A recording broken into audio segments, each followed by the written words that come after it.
All right, everybody, we are live. How's everybody doing?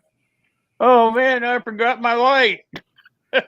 Maybe I can get Sue to come in here and turn my big light on. Hi, folks. Or maybe not. It's all right. We're discussing this right here, what to do when the power fails. And most All people look right. like this. We'll go by your book. Or you could go check Gil's channel, Camp Patton's Family Compound. How many live streams we did on this subject, Gil? I think everybody does it a lot. We're doing a similar one on, is it Friday? Yeah. I think a lot of people do it. I think they do it because it's important. We've got a different aspect of power, but instead of being a weather event cause, it's going to be an EMP cause. Right. That's what a Fridays is going to be on. Well, I think it's important that people think about things like clothing and stuff when it comes to cold weather. That's why I picked mine. Yeah, but everybody's going through that cold snap right now. Right, but clothing only gets you so far. And Brandon just donated $10. Well, thank you, Brandon. I appreciate that. Hey. That all goes back into the channel, you guys. In case you guys have not heard me say that for a while, any type of money goes right back into the channel. Hey, old man, got your popsicle? I had to give them up, old man, because I'm on a diet. I haven't had a popsicle for a while. Oh, I had those diet popsicles, but they don't taste like we call it actual banana. Hi, old man. Hi, Virginia. Virginia's autistic prepper. Are you surviving the cold, Virginia? We see autistic. Let me try to get something going here where I can do a roll call. We were talking stocks before we started up. Have to get back on the right thing here. All right. While you're doing roll call, I'm going to step out for a second. I'll be right back. Yep. We're just going to bring it up. We have Uncle Al, as you can see. Everybody give him a hello, a howdy there. And we have Gil. He stepped out. Jay just stepped in the room. Hi, Jay. Michael 58. How are you doing, Michael? Brandon's Outdoor Adventures. How you doing, Brandon? Thanks for that super chat. I appreciate it. Old man's in the room. Jason's Chickler's Gaming Channel. There we go. That's a mouthful. Jason, how you doing?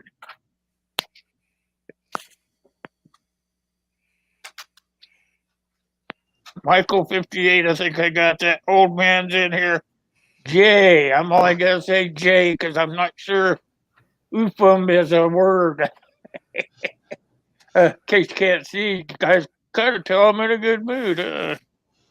Hi, Kaylin. Kaylin stepped into the room. Kaylin Strange. You guys want to find out about MRE? She is the woman to go watch her videos. She knows those MREs upside down and backward. Okay, I just got an earthquake alert from Russia.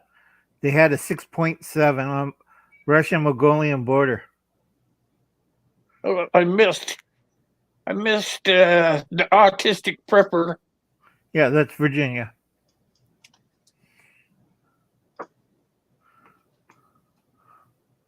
And then let's see. Is that picture still there, Jay? Gil, sorry. Which picture? I'm working on. I'm looking at earthquakes here right now. It's up there right now. There's Mongolia. There was a 4.9 a little while ago, so that hasn't even kicked up on here yet on the map. Will you click that light, honey? I got one from 6 hours ago. That's the aftershock. Yeah. Gil.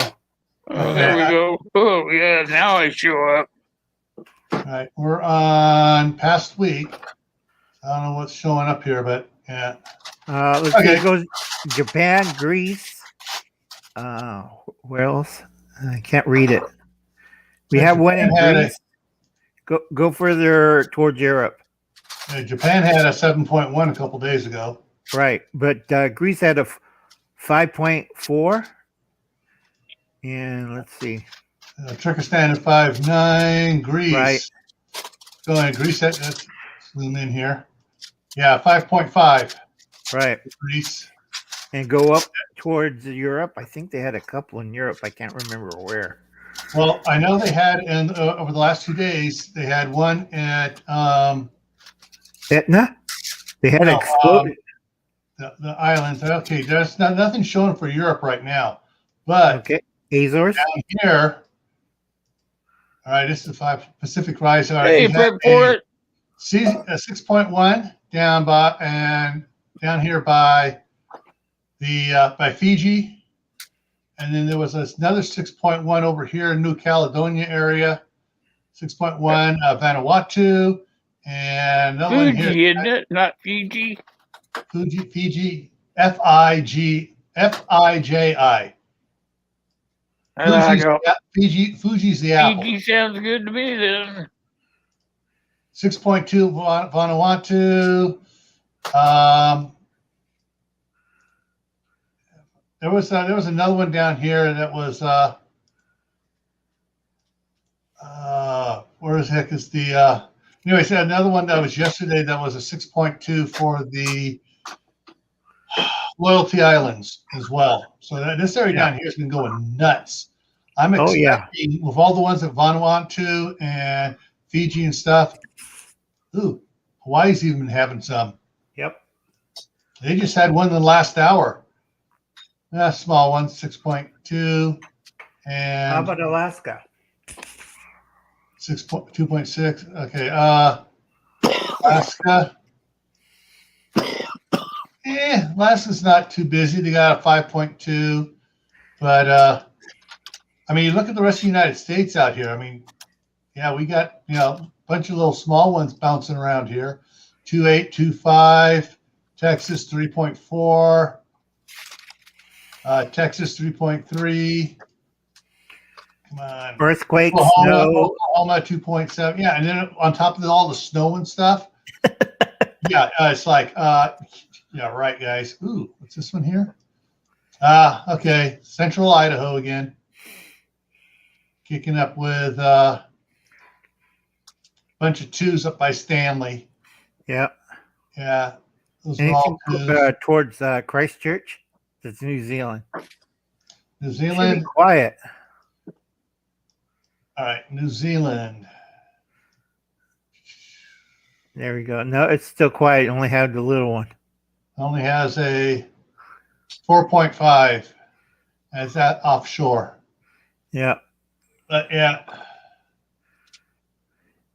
Yeah, when you start, what it gets me is all these right around here. Usually when they have it within 7 to 14 days down here, and this is one of them. This is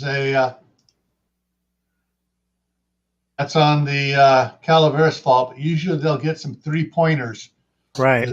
Or on the Calaveras Fault here on the East Bay side of the San Francisco Bay. So those are coming up within the next 10 days. They should have some nice shakers over there again. Right. And don't forget, folks, also Central America will be getting shakers too. Because when the Calaveras Faults go off down towards Central America, the cars dance. Yeah. Well, Central America right now, we got a 5.1, 4.2. Well, those things are all hooked together one way or the other. Yeah. Well, what happens is you get basically the Pacific Plate. You get a good shake over by Vanuatu and Australia, and it just kind of oscillates across the plate and then hits the coastline. Oh, news, folks. Texas, Oklahoma, Georgia, Louisiana are all sold out of kerosene heaters. Mm-hmm. So if you didn't buy a kerosene this summer, you're out of luck. However, they have a large assortment of freezers. You can buy all the freezers you want, starting at $300. The old man says it sounds like a whole lot of shaking going on. Yeah. Oh yeah, it's well, I can't bring it up on this computer. I got it on my other computer, and I'll let you know on that. Let me pop it up here real quick. So, all right, this is only the 18th. All right. So far this year, we've had 25 quakes, 6.0 or greater, and we've already have half as many 7.0 or greater this year as we did last year. We're not even 2 months into the year. But that's mostly just in Europe, right? No, it's all over the world. Philippine Islands, South Shetland Islands, Loyalty Islands, Japan. Those are the No four kidding. 7.1 earthquakes. Well, Oh, did 7.1, 7.7, 7.0, 7.0. So yeah, Did you heard about the big scandal in the Japanese earthquake helmet? Instead of the old Japanese earthquake helmet. everybody in Japan's supposed to have one because we have so much earthquakes. The one that Gil was wearing for a training live stream, that's typical Japanese earthquake helmet. Is that one of those that go all the way around your head and then have like a visor right in the front? No. No. Gil has the hat one. Uh-oh, Gil's gonna get it. He's gonna show us. Right. That one. That was just a hard hat. It is, but it says cert on it. And in Japanese, they have the same word, but in Japanese printing. yes. But understand, folks, there's a big scandal. They had this new, inexpensive, inflatable earthquake helmet. Basically, it looked like Inflatable? inflatable. Inflatable hard hat. Yeah, I couldn't believe it. And then there's a big scandal on it because you blow it up, you put it on your head. It's a pillowcase and it has the front open. So basically, you're wearing a padded pillowcase that's blown up. And they found out what's really wrong with it. If a spark or ember hits it, guess what happened to your head? Poof. Blows up. No, you become a human pianta. You're a torch. Your head's on fire and you're running around between an earthquake. Yay. Richard Pryor, Michael Jackson running down the street. Yeah.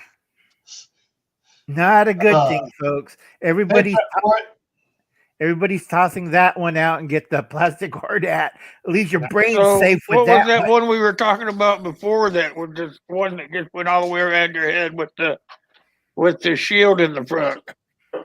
That's like the logger's hard hat. Right. Has the next brim on it and has the face shield on it. Yeah, so they don't get with the chainsaw. Yep. And it's not plastic either. The band on it has steel in it. Yep.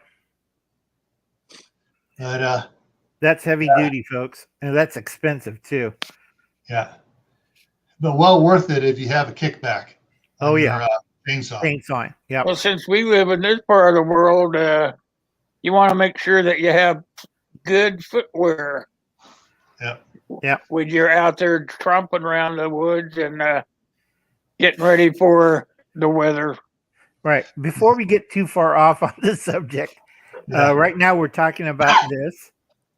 Yeah, that's why I brought up the footwear. Yep. Yeah. You need snowshoes for Texas. Yeah, they said you should. Actually, they say you should have one pair of snowshoes no matter where you live, because in Teowaki you never know if it's going to be snowing or not. Yeah. I do, because I live between the desert and the mountains. We don't know what we're getting. You got to see my container garden's gone haywire. How many people in the side chat have a pair of snowshoes? Because they're saying everybody should have one pair. Actually, I do have the ones that clip on. I have the ones that go on that go on the ground that you put your boot into and bind it down. I have one pair of those. I got the huge monster ones that are just about snowshoes on their own that has the super thick, half-inch thick felt lining inside of it and the oversized rubber footprint on it. Okay, now Gil, actually, if you read up on snowshoes, they don't want you to have those huge ones anymore. Oh, they want you to have those little bitty ones. Right, the bear paw. Because the other types for deep snow, like 15 to 20 feet, The Bear Paw is better for 6 to 5 feet. You get better traction on it. And now over on Gil did. Gil, was it a video you did on your generators? Because I have a great. I've done 2 videos on my generators. One for the one in California I did like a year and a half ago, and the one just a little while ago here, about 3 months ago, on the one I picked up at Costco. And I was at Costco today. It's $100 off. The tri-fuel generator at least the Costco here is $100 off. Instead of being $7.99, it's $6.99 right now. Is that a hybrid one? No, it's a tri-fuel. It's made by Furman. Yep.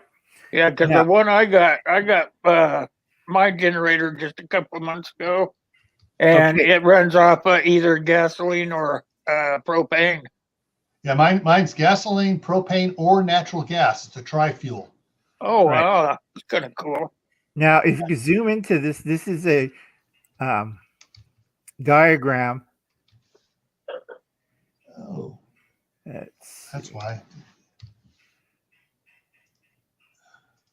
And folks, make sure you check out Gil's video on this. Basically, you want your generator away from the house. You want 2 male couplings. Everybody should have that heavy duty 3-prong side thing.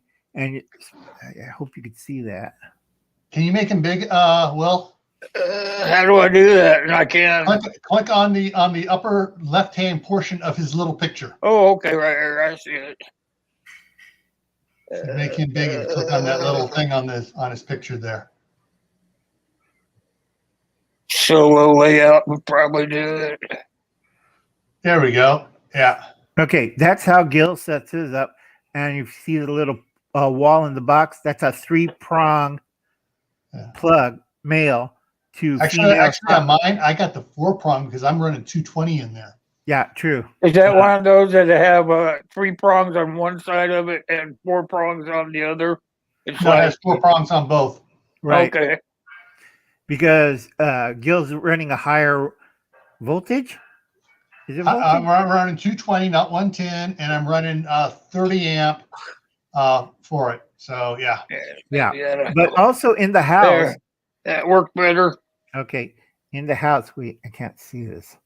Everything's reversed, but in the house, you should have a sawed-off switch for the outside for outdoor power and a transfer switch. Yeah. Okay. A lot of people don't have that. I do. Gil has it.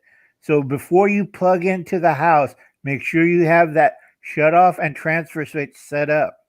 Yeah. And I don't have it in this house, but I had it in my last house. Too. Okay, now click on that again. You make Al back down to normal. Yep. Or just click. Yeah, we go. There you go.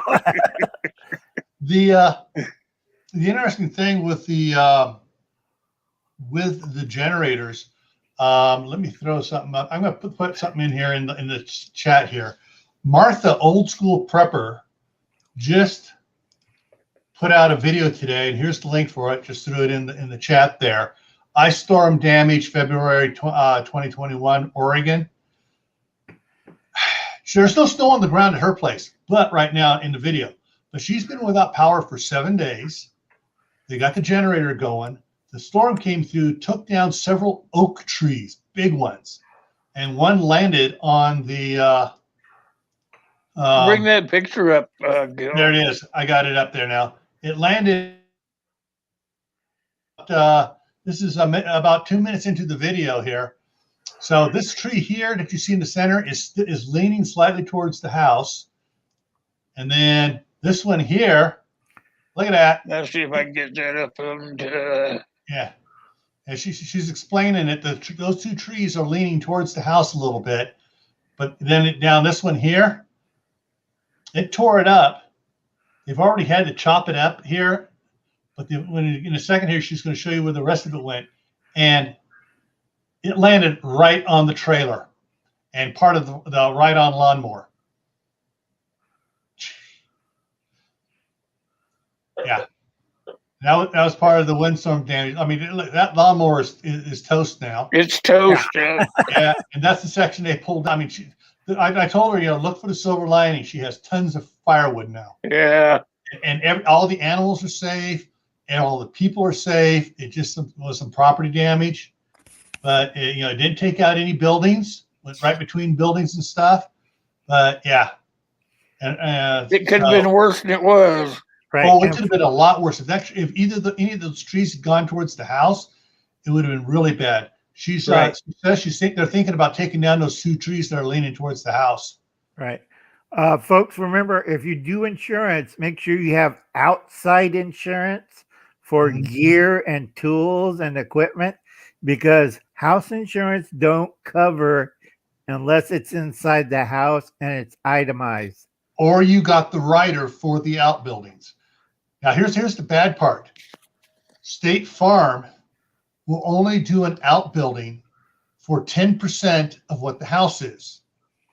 Here, our new house, we had to go with Farmers, because Farmer does full replacement costs, and they do separate costs for the outbuilding. The shop here is costs almost as much as the house. State Farm wouldn't insure it for the price of almost the same price as the house. Yep. That's a huge shop I got here. And so we had to go with Farmers. Yeah, we're paying a bit more for it, but we have the full replacement cost if something happens to it. I mean, just look at that damage to the gate. Some of the branches and stuff coming down. So that was in Oregon. And, like I said, Martha's been without power now for 7 days. And when in one part of the video, caught a glimpse of her. You can see on her sleeve, she's got the coat on and a sweater underneath of it and a shirt underneath that. She's layered. She's layered. Up. Yeah. And Diane, the canning nana, just came in. Hi, Diane. Yeah. Hi, Diane. We saw Diane, somebody else come in, what state are you in, Diane? Harshman. Hey, Harshman. Hi, Harshman. She's below me. She's in Ventura. Ventura County? Yep. Yeah. Oh, so she's down close. She's close to Steve. I'm thinking Ventura County. So she's north of Steve, over by the 71 Northridge. She's near Northridge. So she got the 71 earthquake and then the Northridge earthquake. Sylmar was the 71. Sylmar was the 71. Yep. Earthquake. Yeah. That's where all the veterans got killed. Not from war, from the earthquake. From the one wing of the hospital going. But California has earthquakes, but down Southern California, they also have the high winds called the Santa Anas. So Martha's showing all the look at that split look at that. Everything the trees just split and everything coming down. Man, she got good. She and her husband got a lot of work cleaning up. Yep. A lot of firewood. And then everyone down in Texas, Oklahoma, Louisiana, Georgia, yeah. Mississippi, Alabama. Yeah, they're going to have the whole South. Yeah, they're going to have a lot of problem with the damage, the vegetation damage from the snow and frost. Stuff that trees that normally don't take frost are getting frozen now, and so they're going to be severely damaged from it.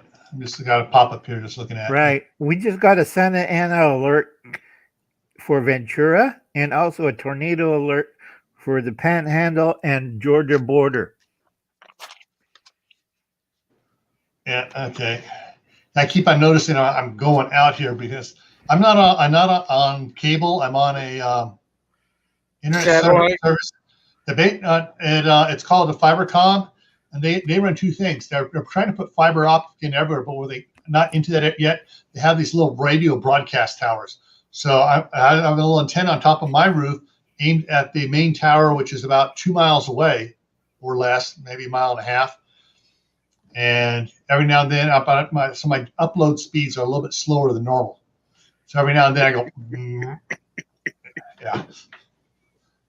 But talking about as you can see while he was talking, you guys, important that you layer, especially at this time of year. Yeah.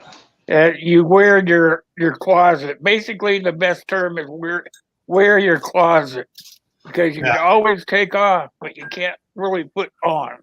Right. Yeah. And Kaylin just pointed out something very important there. The Florida citrus crop could be affected as well because the Georgia crop is. Absolutely. Talking about clothing, I was talking to Will before we started here, and I showed him this heavy duty shirt I have here. I've had this for, 15 years, maybe more. And I pulled it out. This was in my shirt bag. I pulled it out Tuesday night when I was pulling stuff out from my shirt stuff. And I was looking at the makeup of it. 61% Ramie, 39% cotton. And I was thinking, Ramie, what the heck's Ramie? So I looked up Ramie, and let me put this up here so Will can share it. I looked up what Ramie is, and it surprised the heck out of me.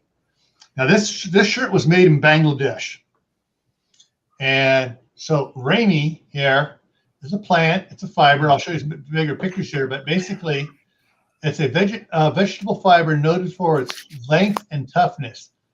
The plant is of the nettle family and yields Ramie. And Ramie is, down here it gives the Latin long name of it.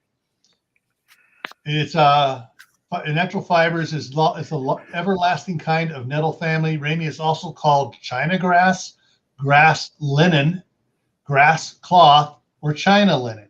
So this is 61% natural fiber, 39% natural fiber, and it's nice and warm and heavy duty. So if you see something on it in a store that says Ramie on it, don't think it's artificial. It's natural. Ramie. Yeah. Is that something like heavy cotton? It's sort of like it. I mean, here, you can make hemp fibers out of it. They can break it down into, good clean fibers. See, it breaks up that way, and then they can turn it into like rope stuff. But and then it's used in making linens and stuff. okay, Vanessa Kitty and Tibor had just joined aboard, and Iron Horse Fire Iron Fire Horse. Yeah. Hey guys, how's it going? So if you see something that's made from, go back here, from Ramie, it's natural. It's not artificial. It's not Hi, Vanessa. Petroleum stuff. So it's good stuff. In the wintertime, how many of you folks wear blue jeans? Blue jeans are not good to wear in the wintertime. Did you guys know that? It depends. Right. Actually, you might like I talked about when we were talking about clothing myths and outright lies. When I was starting wilderness search and rescue, living on the north rim of the Grand Canyon, every member of the team wore blue jeans, actually Levi's. And then underneath the Levi's, we had the wool underwear. But everyone said, cotton kills. No, cotton doesn't kill. We had more problems with the people wearing synthetics out there, freezing to death. Well, it's actually that if you wear denim and you go and you get it wet, it takes it longer to dry. Right, unless you proof it. Yeah, Make unless you proof it. Yeah. But things, correct, just froze up there for a second. If you're doing it properly and you're layering, it'll start to get. If you're in a rainstorm, you don't want to be wearing cotton on the outside. You want to be wearing your rain slicker. And these guys that say, "Oh, synthetics are good for everything," doesn't it? This, that, no. I'm sorry. I've had 41, well, actually more than 41 years now. 45 years experience dealing with this crap out in the for wilderness survival and saving people. The only time I wear 100% synthetics are for my Gore-Tex gaiters to keep the snow out of my boot, and that's it. Yeah, I might wear my Levi's if I'm out on the side of a river fishing or something. But if I'm out in the woods and it's a little bit damp out there, I won't wear my Levi's. I'll put on a pair of cargo pants or something like that. Right. Now, folks, when you layer, make sure you, like Kaylin said, add a silk layer that absorbs, or what you call it, mesh underwear type, absorb moisture and wicking, because you do not want to be damp wearing all those clothes from sweat. Interesting thing here. All right, this pair of long johns here, I've had these since, man, they last a long time. I got to tell you.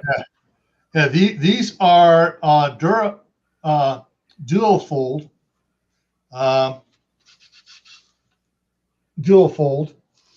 and these are set up with outer layer is cotton and wool. Inner layer is 100% cotton. So basically, it's like two pieces here together that are woven. So the outer one is wool and cotton. The inner one is cotton, so the wool doesn't irritate your skin. I hate how wool feels against my body. Kind of makes it all icky. That's why you wear the silk liner. Yeah. The other one here. I had one of those all-in-one long underwear things, and I wore it for years until my belly outgrew them. Yeah. Trying to get my extra reading here on this one. Okay, this one is 50% cotton, 40% merino wool, and 10% Lycon for this pair. And most of the Lycon is in the elastic of the band and the threads for the seams and stuff. So the seams give and everything gives, and it's got the elastic cuffs on the bottom too. So this is a mixture of cotton and wool. And this is the one for Dave at Southern Ohio Prepping. He's allergic to wool. This nice one here, this is David Archie is the brand. This is 95% cotton, 5% spandex. So the spandex. And later, Diane has to leave. Sorry. Oh, all right. See you later, Diane. Yeah, have a good one. Thanks for dropping by. These I've worn up here in Idaho several times, and these work really good up here. Because up here, when I have to wear them, it's so cold you're not going to get wet.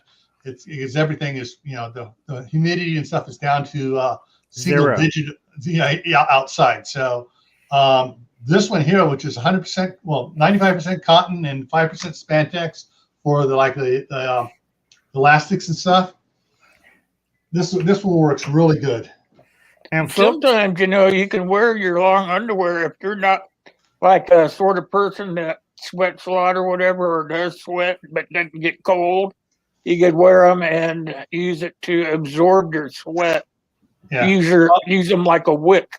Right, but Iron Horse is allergic to wool too. So once again, this is the brand. I got it off of Amazon.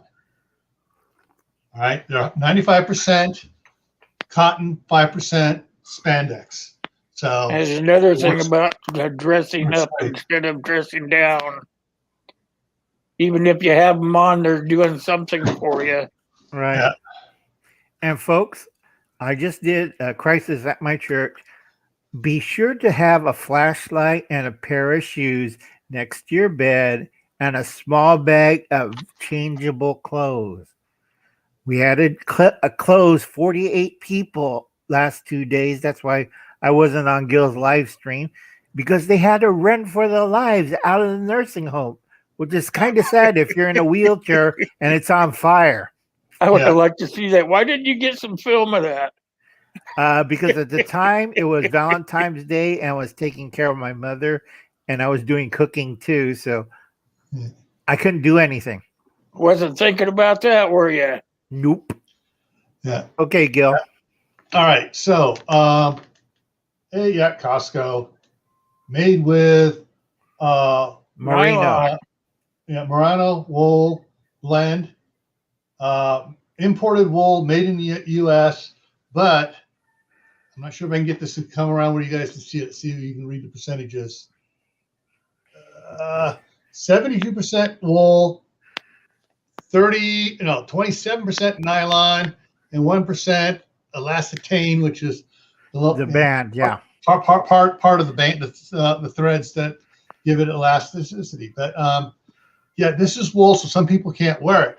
Now, some people can't wear wool against their skin, but if they put on a pair of good cotton socks and then the wool over it, That makes a big difference for sure. The cotton protects them from the wool, and it just your toes will be so toasty warm you can go outside in slippers. Trust me, I've done it out here in the snow. Right. And yes, Kaylin is a type of go bag, but basically it's a change of clothes bag in case you have one of the situations that you have to run out of the house, like house is flooded or house is underwater or house is being burned right now. You know how we talk about having your bag, your go bag for the springtime or your go bag for the wintertime or whatever? That would be something that you want to interchange with your bag like that. Right. Seasonal. Kaylin points out a good thing. Most wool comes from sheep, but alpaca wool is totally different. So she's recommending to Iron Firehorse about possibly using alpaca for it instead. But he also says he has that's a good idea and spandex leggings. Right. When you get into the exotics, it gets more expensive, so be careful. Yeah. Or find someone around you that raises alpacas and become good friends with them. Yep. Iron Horse alpaca would be good to have. They're a little spinnier, but it would be really good. Right. Iron Horse is safe. He don't have to worry about a bug out bag. He has a bug out van. He's living out of it. Yeah, bug out van. Does he rotate the insides for the weather? What's that? This is a wool blanket that was the tag says washing instructions, dry clean only, made in India. Oh, good grief. Indian wool. This one here is probably about 15 years old as well. Now it's been inside my shirt bag as my emergency sleeping bag because you got this and one of those Mylar sleeping blankets, Space blanket. Space blanket. Use the two of these together. You're going to be toasting really good. And like I said, folks, you have to be careful when you're using propane. If it's below 0 for over the week, your propane needs to be warmed up. Yeah. What you Another good thing to have either have on or have in your bag would be to have in the wintertime have you like a wool hat, one of those beanie caps. Yeah. So you can just throw it on your head because if your head's warm, the rest of you is probably going to be kind of toasty too. Right. Yeah. And also a scarf because a lot of heat loss comes from the top of the head and back of the neck. Yeah, when I was out plowing snow last week, I have it in here. No, it's in the other room. I have a hat looks sort of like this, but it has comes down low on it, and it has a thing goes across the front here. It was great. My chin was nice and warm, but my upper lip and my nose and my eyes were freezing in the wind. I almost need to go get one of my full face respirators and put on over it so it keeps it off my face. But it was cold, nasty wind. Right. If you wear the cloth mask for Red Dragon and that, only thing will be frozen will be our eyeballs. All right. And I got a box here. See how fast he changed that topic? N95. And Wayne just came into the room. Hi, Wayne. Hey, Wayne. The ungrateful peasant. How are you this afternoon? Now, Wayne I was just in your live stream a little bit ago. Yeah, had 2 live streams this morning. So please check that out on the repeat. I've been busy. Sorry, Wayne. And it's just, God, I'm going nuts. Yeah. But yeah, believe it or not, and a lot of people look at me weird when I give them this advice for layering clothes. Cotton t-shirt, then a thin shirt. This is a Western snap shirt. It's a thin one.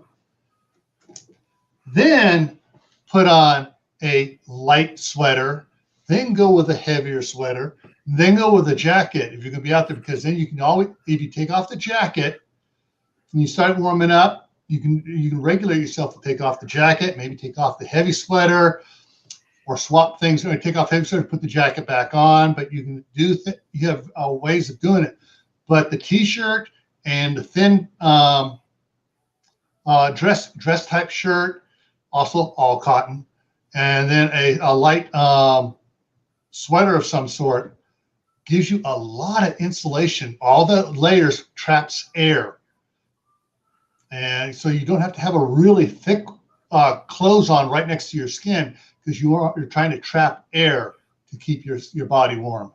Right, but that do you know what that layering? Yes. Right, but do you know what we find in the mountains, the backyard of where I live? We found people wearing sweatshirts, mostly cotton. We find them wearing tank tops and spandex pants and a snowboard. And maybe an iPhone.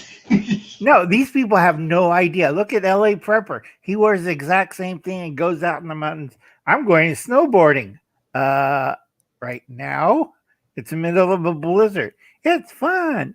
And then goes down the road. You see the video. It's like, ah. Okay. Okay.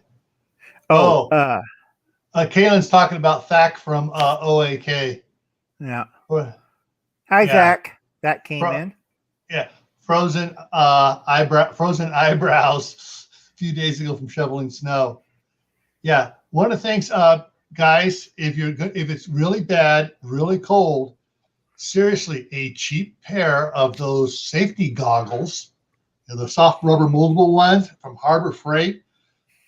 It has all the holes. You got all the holes so it doesn't fog up and everything, but it's just enough to keep it from getting to your eyeballs and your eyebrows and your eyelashes and freezing them and breaking them off.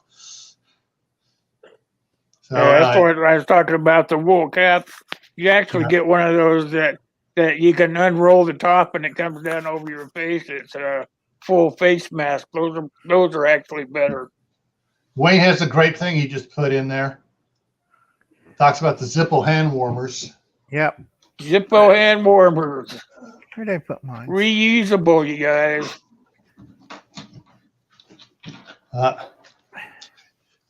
I kind of am spoiled. I use those kind of, you break them and they warm up, and when they're done, you just have it. No, this is reusable one. This is as a hand warmer. Once it's done, it has like a little metal disc in here. You pop the disc. You see that disc floating around in the gel. Yeah. It's kind of convex. You pop it and it activates it, and then it has the how to restore it. All the instructions on how to restore it and everything else to get it back so you can use it again later on. Do the same thing again. Right. The Wayne talking about also UGB one. It's electronic one. It has a small lithium battery. Be careful with those. Do not put it in your front pants pocket for two reasons. If it explodes, you get instant castration. These don't explode. I'm old school. I ain't stupid. Ouch. Yeah. This where I got this from was Emergency Essentials carries it, but they're also distributed by other companies as well. These things, we gave out a bunch of these about 10 years ago to all the family and cousins. Did any of you try those ones they came out with not very long, couple of 2-3 years ago, where you were supposed to be able to break them and let them warm up and use, and then when they were done, you took them and you threw them in a pot of hot water on the stove? Right. That's what and they this were is. supposed to regenerate. Yep. Yeah, that's what it is. See, it's just putting in hot water, and you're not breaking. All you're doing is just popping the disc in it. Yeah, I tried that one. I didn't care for it. It didn't actually work the way it was supposed to. Right. Old man has a question on lithium battery. It's not the battery. Battery's cheap. It's the circuitry inside the battery that you have to be careful. Wayne got four. I think it was four of them for $5. Yeah. You have Why to be do careful. they have that first strip keyboard?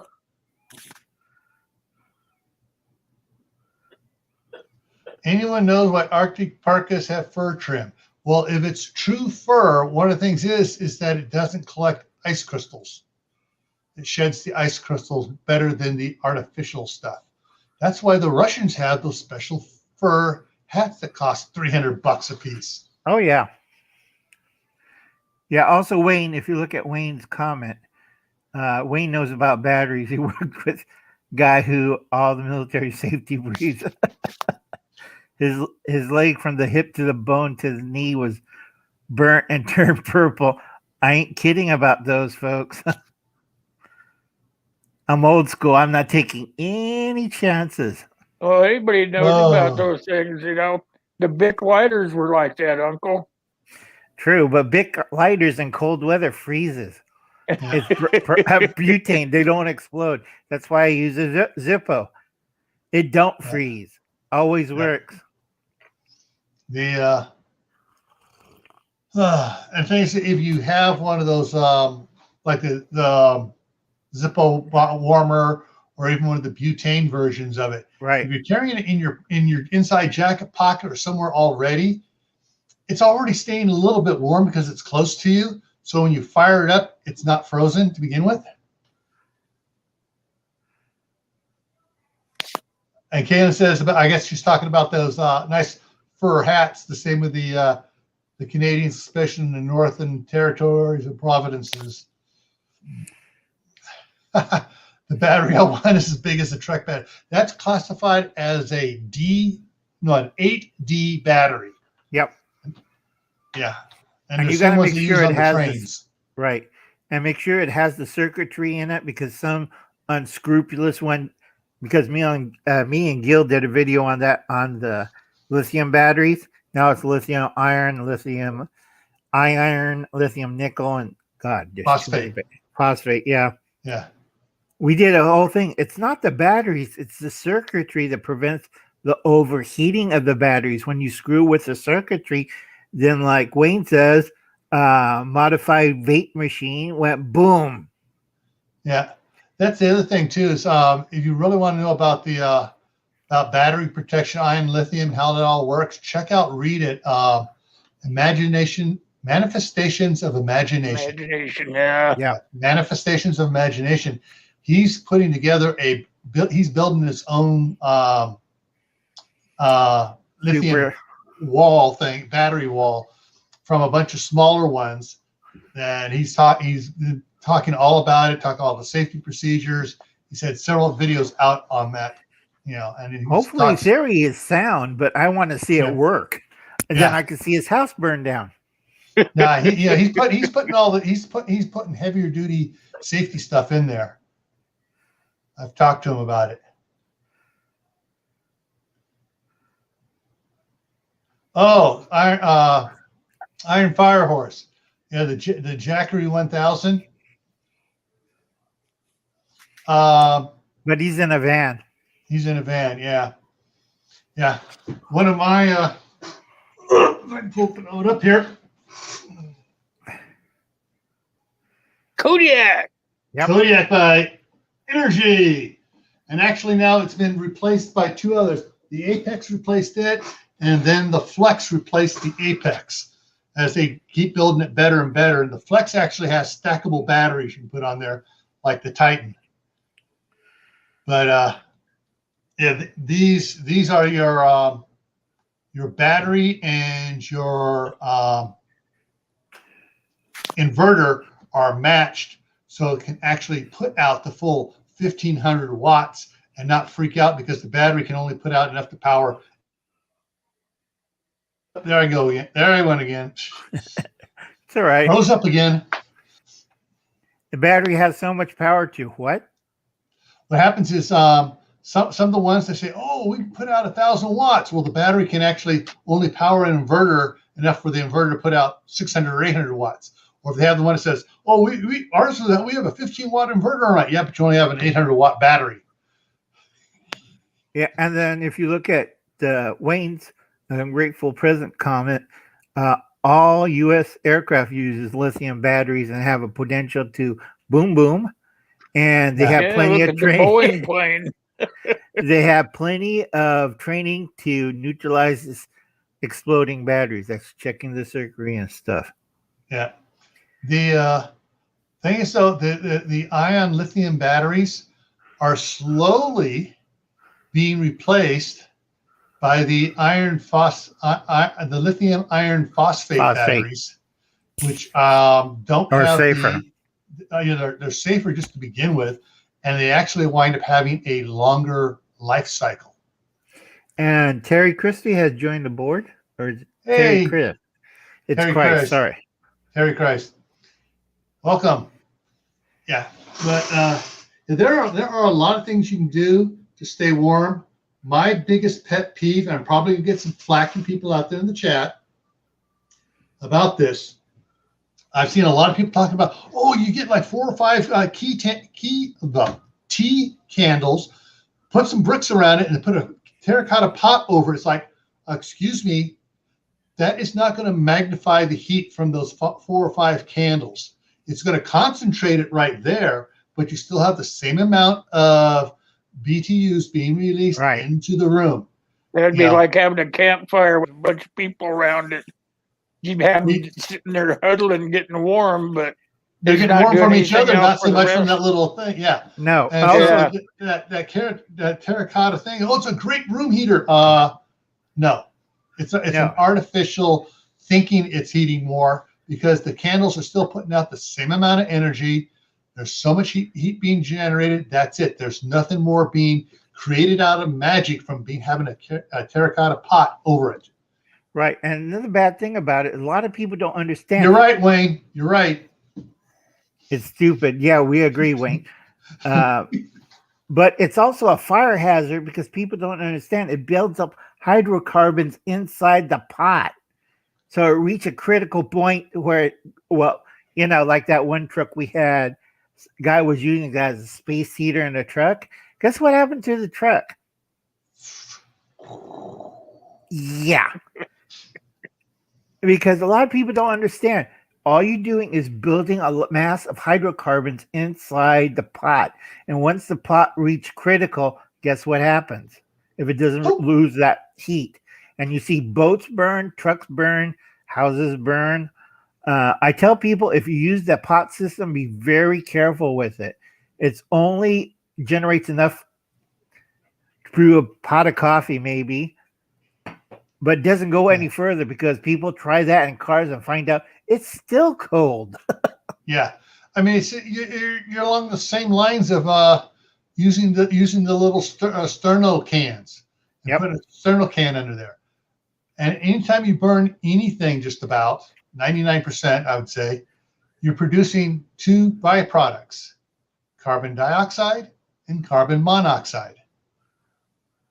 And carbon monoxide is the killer, because it keeps, once you start breathing it in, it fixes itself to the blood cells and keeps the blood cells from being able to absorb oxygen to carry it through to the essential parts of your body. What Gil means is carbon monoxide. Yeah, carbon monoxide. As, when you're going to use a chimney, you got to make sure the thing is fluing right, Right, and also you should have a vent coming in. That's also with the kerosene heaters, folks. You have to crack a window and have a carbon monoxide alarm. I'm Japanese. I grew up with these things. And the best one is Kerosun. I love this stuff. You can get it in a box type, or you can get it in the drum one. And the drum one, you can't go wrong with it. All it is a ring of fire inside. Don't touch it when it's on. It's called hot. And you burn your hands when you touch it. Yeah. Yeah, well, there's a lot of people that just leave their fireplaces alone don't use them at all, you know. And then it gets to a point where it's colder than hell outside, they lose their power. Then they say, "Oh, we've got that fireplace. Let's fire that thing up." Well, if they haven't had it serviced or at least looked at before they fire that thing up, that creosote's Yeah. not going to go out. Not It's going to come back necessarily the in. creosote either. It could be more than just a creosote. You can fire it up, and all of a sudden, wait, there's a squirrel's nest up in there, or Santa Claus. Or dead raccoon. Okay. Yeah, Now, exactly. right. Before we go, I have to bring this up. All right. If we could zoom in on that. Oh yeah. If you're defrosting your pipes, do not wrap a heating pad around your pipes with zip ties. Just click it once. I'll go. Yeah. I get it, Gary, again. Just keep talking. Okay. Use a blowtorch. That's fine. Hot water on rags with zip ties. A hair dryer. Do not use the heating pad. What's wrong with that picture with the heating pad, folks? Well, being wrapped around like that, I can see several things because you're wrapping heating element over heating element. But if that's supposed to be one of the pipe heaters you can buy, you're not I'd be nervous. You're not supposed to wrap the pipe. You're supposed to lay it alongside the pipe. Yeah. And so it follows the length of the pipe, metal pipe only, not PEX, not I think PVC. Southern Ohio Prepping just says we've landed on Mars. Oh, no. Hi, Dave. There goes the neighborhood. But yeah, You shut me down. because I went and bought a couple of those pipe warmers to keep them from freezing, and I get it. Oh, I figured I'm just going to wrap it. So I start reading the thing, big pro print. Do not wrap around pipe. You lay it up one side. You can go over and bring it down the other side, but then it says put the you get that reflective tape stuff that looks like about the size of a roll of masking tape, but it's a silver reflective aluminum tape. And you can wrap over it. It's made to have that wrapped over it to help retain the heat, but you don't start packing all sorts of other crap on it. Yep. And everybody looks down below. Yeah. Cold air can kill heat, period. Yeah. Because if it's too cold, your fire won't help you unless you reflect the heat back toward you.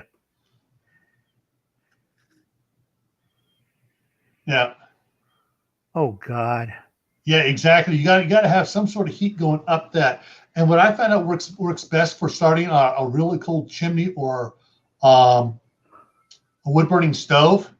The handheld torch for soldering and stuff. Just sit that there, and for a couple of minutes, and let that heat go up it and start warming it up a little bit. Then start your fire.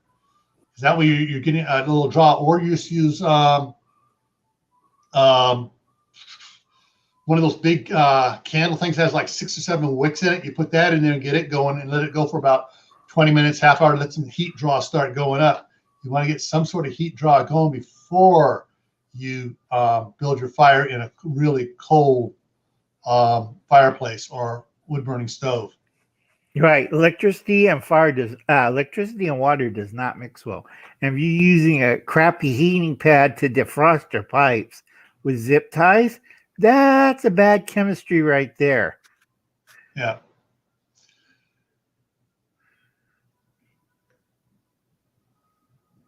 All right. Top of the hour. Yeah, trying surviving. Hey. Hi, even snows in Oklahoma. Oh, there's Oklahoma. A friend from Oklahoma. Excuse me. Get some air flowing through there. How's the weather in Oklahoma, my friend? Yeah.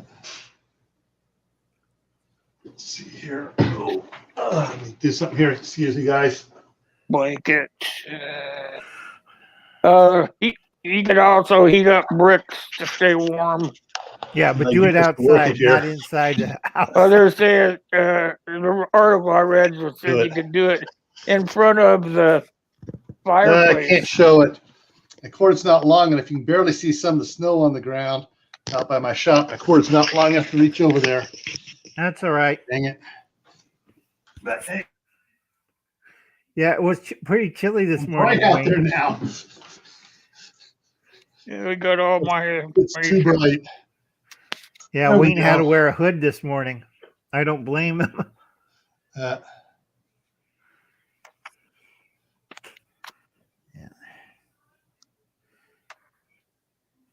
Covered all the information I had written down. I think see what, so. old man asked me a question. What sealed car, truck battery would I use for DC power that holds more than a big lead acid? Golf cart. All right. Big lead ASID You know what, even battery. if you're talking about DC power, all right. All right, there's several ways to go on that. Yeah, you have your lead acid batteries. Then you have which you have to check all the maintenance on, like your golf cart batteries, to make sure the water levels.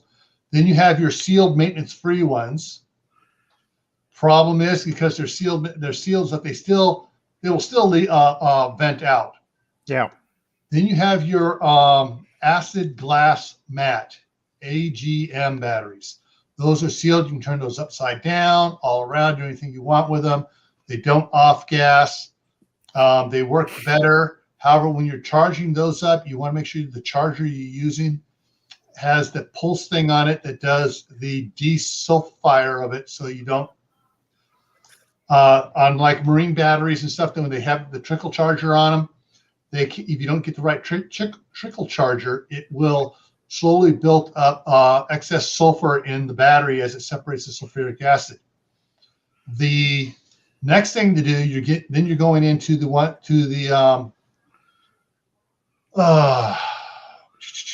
NiCads, then the hydroxide rechargeable batteries, and then you're going into your lithium ion, and then your lithium iron phosphate. Right. Now, Which folks, is the best, but it's also the most expensive. However, in the long run, what you'll pay for one 100 amp hour lithium iron phosphate battery, you'll pay what you pay for that, which is about $900 for a 100 amp hour one. It'll outlast 40 of the biggest marine battery you can get, which costs over $120 each. So in the long run, you're going to see saving money. right. Now, folks, Gil did a whole live stream on this one. And also Dave did it too, I think. Yeah. And Yeah. Reed's talked about it too a lot too. Right. Because you got to remember, car batteries are for a quick start. They're not maintained for long hours of a charge. It's just to start the engine, then the generator. It's made to give everything. Well, that's where those Give you that marine push. batteries come into play. Yeah, Marine battery is constant use battery. Yeah, but still, a marine battery, RV marine battery, has a limited what's called life cycles. How many times you can take it from fully charged to zero, charge it back up. How many times you can do full discharge, and that is rated at something more along the lines of 200 to 300 times. Now, if you say, well, I'm going to take it down halfway, well, okay, so you take it down only to 50%. So instead of 200 to 300, now you're at 400 to 600 times you can do that. And, right. So it makes it, but they're talking about full cycles. If you're just doing little cycles, yeah, it's going to last long, but your full life cycles builds up over time. And folks, with the lithium iron phosphate, they're getting them up to 5,000 to 8,000 life cycles. Right. And folks, 2 to 300. Like I said, check out Gil's live stream or videos on that subject, same as Dave and Reed's. The big problem with the batteries, do not put it on the concrete floor. No. That's the biggest mistake every prepper I've seen on channels. They have it on a concrete. take it through, I guess. Right. Because it's heavy, I'll put it on the floor, it'll be fine. No, it isn't. No, it will the Electrologist said that. no, basically because it's sitting Thank there. you, Kenneth. the concrete Appreciate will that, my suck, friend. the electrons Remind everybody out of the that battery. super chats stay within the channel. Buy something cool and give it away or something. Yeah. Ooh, Kaylin used $300 from her stimulus check to get a good, decent battery. Cool. Good. It must have been a good battery for $300. Yeah, when you spend about $300 for a battery, you are going to get a good battery. You don't want one of those cheap ones from Walmart or Sam's Club. Or Auto Club. Yeah. Yeah, Lord. I gotta buy a new battery for the little woman's car. We're gonna buy a good one, probably Well, right welcome from the back, Iron dealer. Horse. Will, are we going over an hour or we're It just don't matter until everybody's done. okay? I Cool. feel okay. Right. And also on fuel supply, folks, they're cutting off natural gas in Texas. Reason why they have to fix the pipeline because it cracks. And you don't want a stream of natural gas going at high pressure. Yeah, that'll melt the snow and take out half the neighborhood too. So natural gas, you have to be careful. Make sure you have your own fuel supplies. That's gasoline, propane, gases to heat anything, because they may have to shut down natural gas lines to check for leaks and repairs. That's what's going on in Texas because they don't plant those pipes deep. Gil? Yeah, I'm looking up something here real quick here. One of the things to consider as far as alternate heat, did it wrong. What are they putting? What are they backing up their solar power on these days? Usually gas. Backing them up with the, is the batteries. Take their solar power. And is that what you're talking about? What they're storing the solar power on? Well, Yeah. Well, some of them are still using golf cart batteries, which aren't bad. I actually have golf cart batteries out in my setup here because, hey, it's when it's on sale from Batteries Plus, I can get the golf cart battery for $97.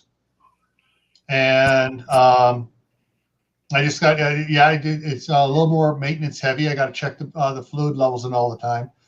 But the big one coming out, people are some are still going with the ion lithium, but most of the ones I've seen are going with those new lithium iron phosphate. Battleborn is one of the big manufacturers of it, and I can't remember the other company. It's down south of me here in Provo, Utah, that's doing it. Let's see here if I can find this here real quick here, guys. Okay. What'd you buy for yours, Terry? You got an ion, probably lithium ion for the house. All right, let that go, and I'm gonna try to save this here. Get this over here. It goes here, so I can get this up here. Come on, work. Stupid YouTube. Yeah, it's a different design for Texas. Texas was never designed like Iowa. Iowa's turbines are working because they're cold weather turbines. And ones in Texas are like Hawaii and Japan, tropical turbines, because they're lighter and they move faster, so you generate more electricity. Unfortunately, if you have ice on it, it don't work. Yeah. Oh, One of my videos, which is actually my number 2 video out there right now, is my video number 117, Oil Lamps, Alternative Fuels for Emergency.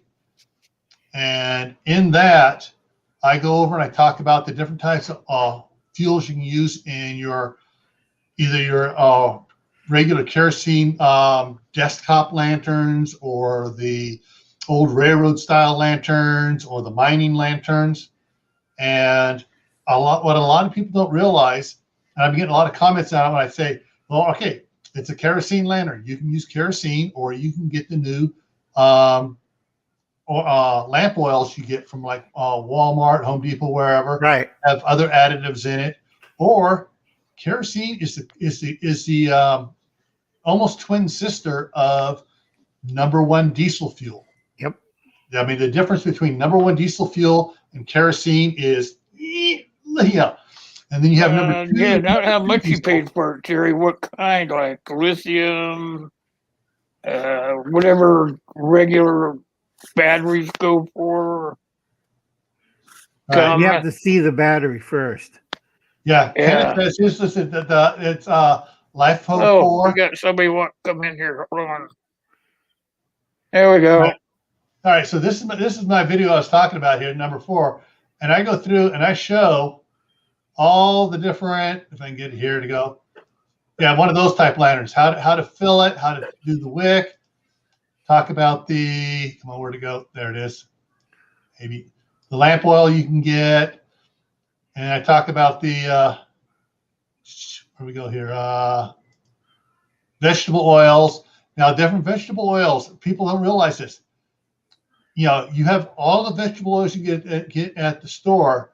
There is a wide difference in the viscosity. Yeah, I've heard about that. Viscosity of the oils. Olive oil will burn hotter than any other vegetable oil. Yes. And it burns cleaner. Why do you think they've been using olive oil for lamps for thousands and thousands of years? Because It cleans so clean, burns so clean. it burns clean, it burns hot, and it's very easily renewable. Right. And I show how to fill these different ones up. And I demoed the one. I'm not sure if I can find it real quick. Throw a stupid ad in there. That's right. Throw a stupid ad in. Okay, well, Yeah, got a question for you guys down there. They want to know what the flash point between diesel and kerosene. What's the difference in the flash point? Negligible, because they are both combustibles, not flammables. right. You have to heat it up to a certain point to get it to produce the vapor. Thanks, Will. I was going to pop this off there. But yeah, you got to heat it up to a certain point to get it to produce the vapor where it can burn. That's why diesel works on compression. As it compresses the diesel, it heats it up, gets it to the flash point, and then it ignites, and the diesel engine runs. Right. Or it's go ahead, Will.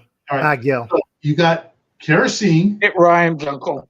number 1 diesel right below it, number 2 diesel a little farther down, and then you go down to your other types of fuels and stuff that are combustible. Flammable, like gasoline, alcohol, paint thinner, methyl alpha ketone, all that other stuff, it vaporizes at below room temperature. Right.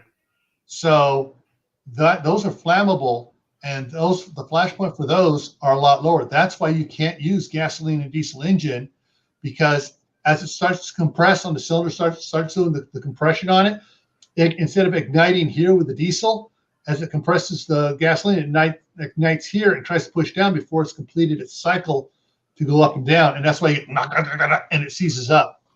Well, Jay says if you do it fast enough, you can put a match out in diesel or kerosene. Yes. Oh yeah, I can stand there and flick matches all day long into diesel and kerosene, and it goes out because it doesn't have the vapors on it. Right. It has to vaporize. Like in jet engines, when it's sprayed really fine and you light it with air, guess what happens? You get a flamethrower effect, and you see a 5-foot flame out of it.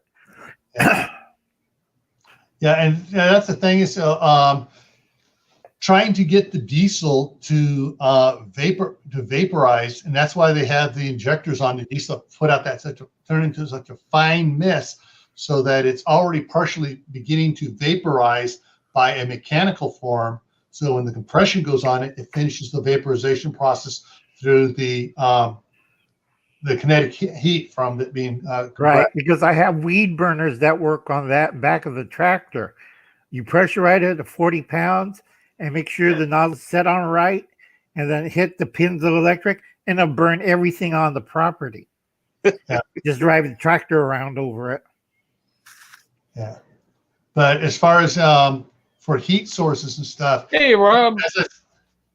hey, Rob Painless in the house. Hey, Rob.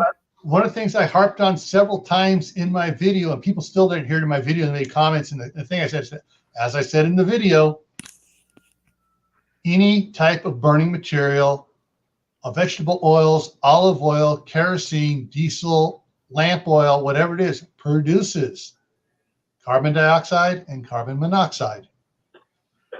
You can't be buttoned up in an airtight room and use any flaming material, candles or whatever. Again, there I went again, froze up again. Vegetable oil for cars. They got junk oil for cars. Right, Yeah. but that's still dieseling effect. Yeah.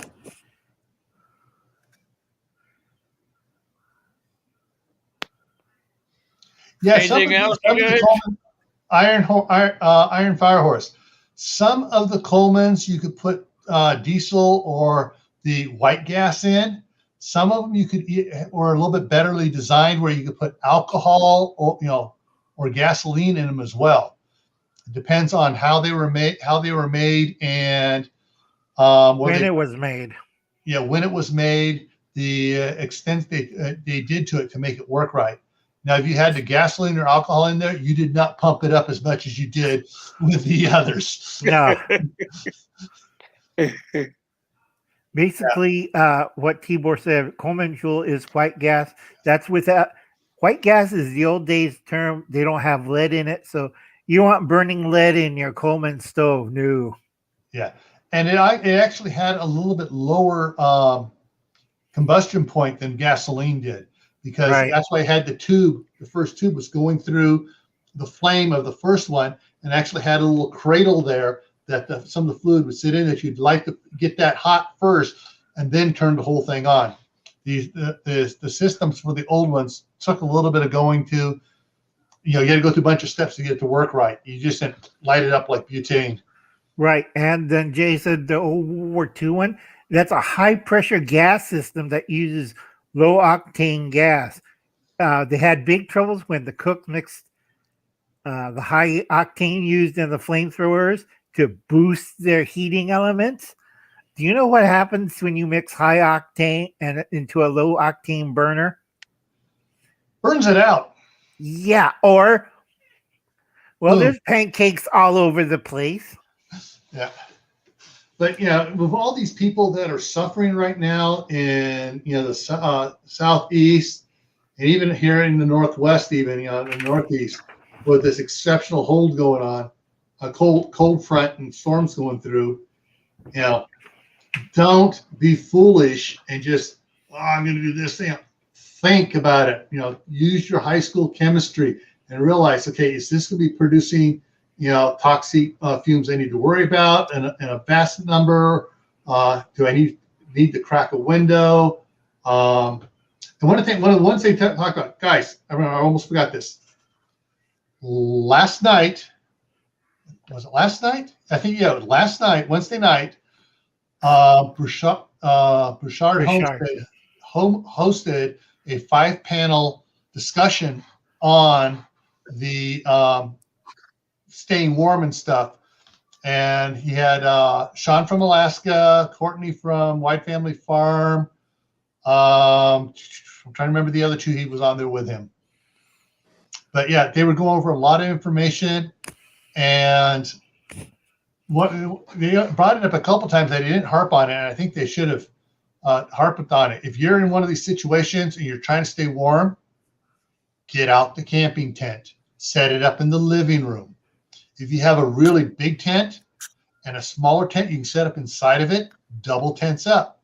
What does that do? It gives you insulation layers between the smaller tent and the bigger tent.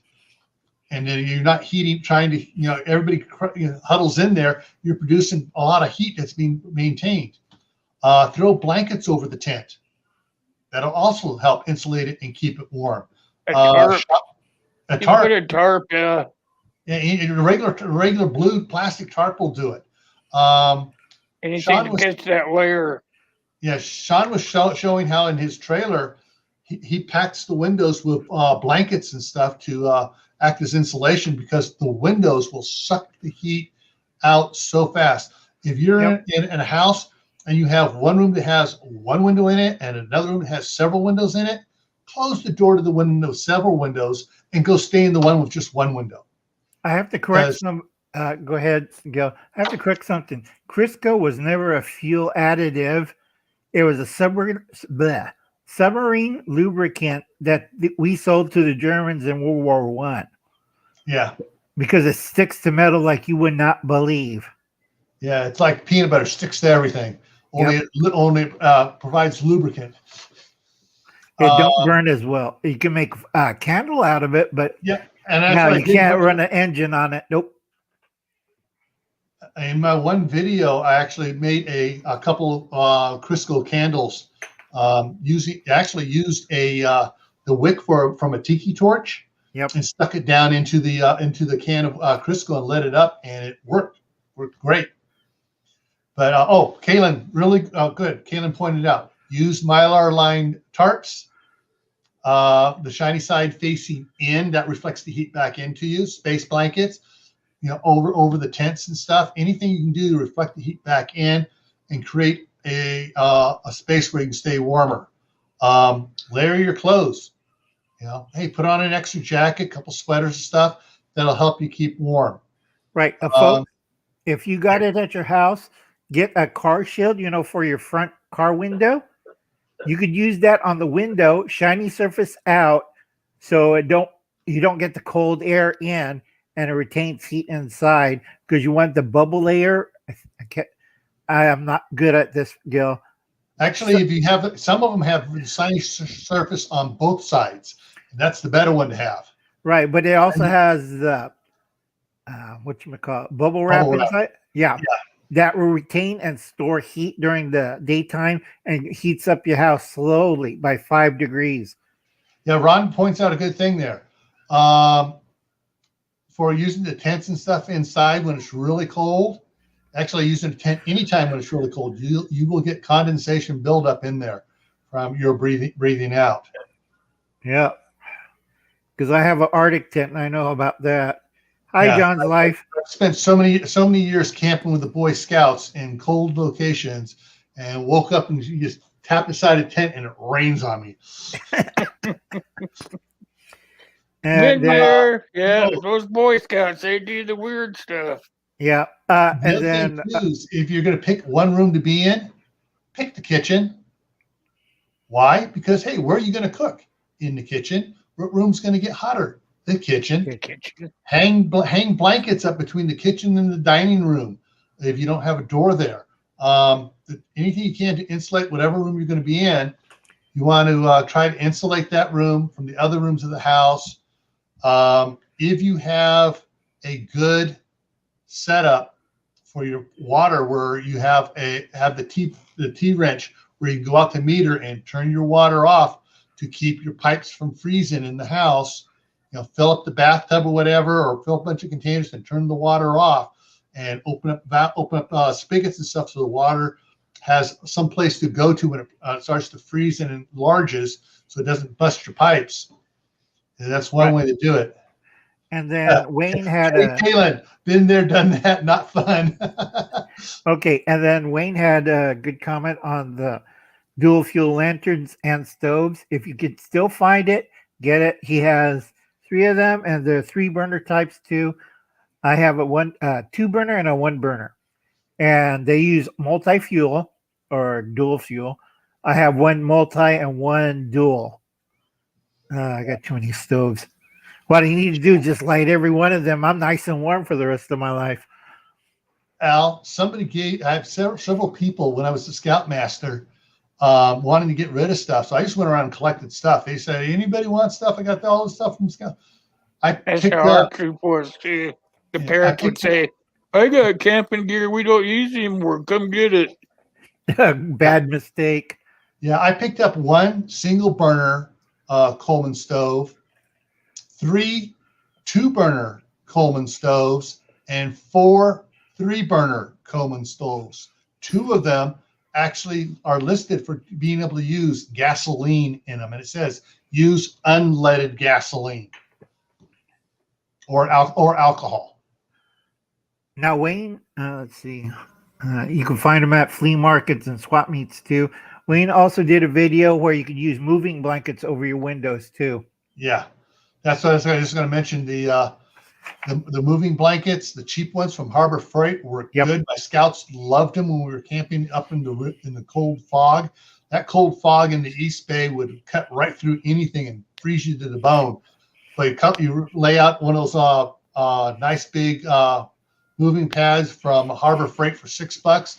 Put your sleeping bag in it, fold it back over it like a taco. Oh, you're nice and warm in there. Yeah, and remember, folks, we're talking about. It's not just Texas. I know. It's Louisiana. It's Georgia. It's Alabama. But it sounds better. All right, let's wrap her up. Gil, give your plug. All right, tomorrow night is at 7 o'clock Mountain Time, 9 o'clock Eastern. On the Friday night special is going to be EMP. What can you do about it? And hopefully I will have Reed from Manifestations of Imagination and Ben from Minuteman Prep on here as well. That's so you guys want to get over there and check him out. What time is that? That's 7 o'clock Mountain, 9 o'clock Eastern, 6 Pacific, 8 Central. So yeah. Get over there and check him out, you guys. And if you have any available cash, please donate it to your local Red Cross, because we're having funding, because we're covering. Oh Lord, how many states is this thing affecting, Gil? Just about most of the country. Somewhere around 40 states are being impacted. Right, it's putting a stress on the Red Cross. Please, no more clothing or food. We have enough of that. You know, people who are freezing don't need summer wear or canned asparagus. They need cash. That's the Red Cross.